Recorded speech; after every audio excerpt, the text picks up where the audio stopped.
Hello നമസ്കാരം, ഏവർക്കും പുതിരീടിലേക്ക്. ഈ വരുന്ന ഓണക്കാലത്തെ കൈരളി TV ഒരുക്കുന്ന ചിത്രങ്ങൾ ഏതൊക്കെയെന്നാണ് എന്നൊരു വീഡിയോയിൽ നോക്കാൻ പോകുന്നത്. ഒന്നാമത്തെ ചിത്രമാണ് അരുൺ വിജയ്, പ്രിയ ഭവാനി ശങ്കർ എന്നൊക്കെ പ്രധാന കഥാപാത്രങ്ങളായിട്ട് തമിഴ് ചിത്രമായിരുന്നു യാന്. ചിത്രം ഈ വരുന്ന ഓഗസ്റ്റ് 24-ാം തീയതി രാത്രി 7 മണിക്ക് കൈരളി TVയിലൂടെ സംപ്രേഷണം ചെയ്യുമെന്ന് കൺഫേം ആക്കിയിട്ടുണ്ട്. അർജുൻ ദാസ് പ്രധാന വേഷത്തിലെത്തിയ ചിത്രമായിരുന്നു അനീതി. ചിത്രത്തിൻ്റെ മലയാളം ഡബ്ഡ് വെർഷൻ ഈ വരുന്ന ഓഗസ്റ്റ് 31-ാം തീയതി രാത്രി 7 മണിക്ക് കൈരളി TVയിലൂടെ സംപ്രേഷണം ചെയ്യുമെന്ന് കൺഫേം ആക്കിയിട്ടുണ്ട്. കാത്തിരിക്കാൻ നമുക്ക് അനീതി എന്ന ചിത്രത്തിൻ്റെ റിലീസിനായി. അടുത്തൊരു ചിത്രമാണ് കാജൽ അഗർവാൾ പ്രധാന വേഷത്തിലെത്തിയ തെലുങ്ക് ചിത്രമായിരുന്നു സത്യഭാമ.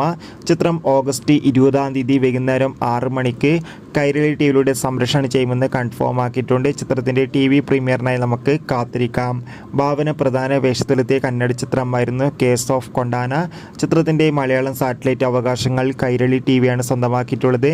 ചിത്രം ഈ വരുന്ന ഓണക്കാലത്ത് കൈരളി TVയിലൂടെ സംപ്രേഷണം ചെയ്യുമെന്ന് കൺഫേം ആക്കിയിട്ടുണ്ട്. കാത്തിരിക്കാം. അരുൾനിധി പ്രധാന വേഷത്തിലെത്തിയ തമിഴ് ചിത്രമായിരുന്നു ഡി ബ്ലോക്ക്. ചിത്രവും ഈ വരുന്ന ഓണക്കാലത്ത് കൈരളി TVയിലൂടെ സംപ്രേഷണം ചെയ്യുമെന്ന് കൺഫേം ആക്കിയിട്ടുണ്ട്. അടുത്തൊരു അപ്ഡേറ്റ് ആണ് വിജയ് സേതുപതി നായകനെത്തിയ തമിഴ് ചിത്രമായിരുന്നു മഹാരാജ. ചിത്രത്തിൻ്റെ മലയാളം ഡബ്ഡ് വെർഷൻ ഈ വരുന്ന തിരുവോണനാളിൽ കൈരളി TVയിലൂടെ സംപ്രേഷണം ചെയ്യും.